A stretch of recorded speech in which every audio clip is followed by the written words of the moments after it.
So our goal in taking a look at this process today is to give our customers an inside look on some of the unique strategies that we do as a builder in the framing process.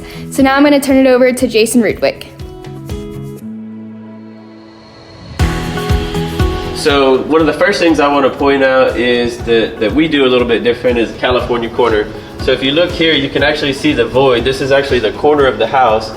But what we do is we don't completely fill this with wood. It's still structurally sound, but we still leave a void here to actually get the insulation value in this corner, because wood doesn't have much of an R value, and we want to make sure to get the insulation in there.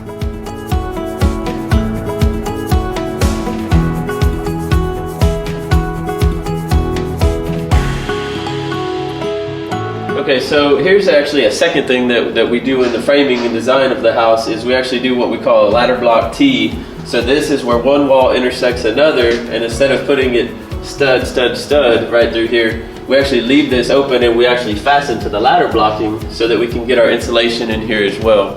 These are two of the things that we do to make sure that we have a more efficient home.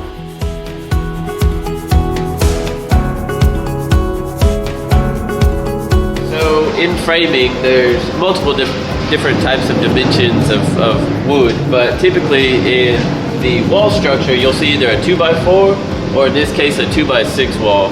One of the reasons that we use a 2x6 wall is because this particular wall is actually having to withstand more weight, more load.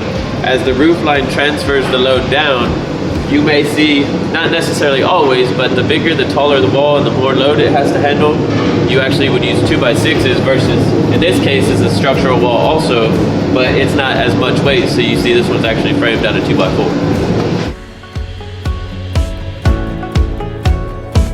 Okay, so something else that I want to point out when looking at this wall section, and this is more of a code thing, but not everybody understands or knows it, but this right here, if you look across the way, this is considered fire blocking.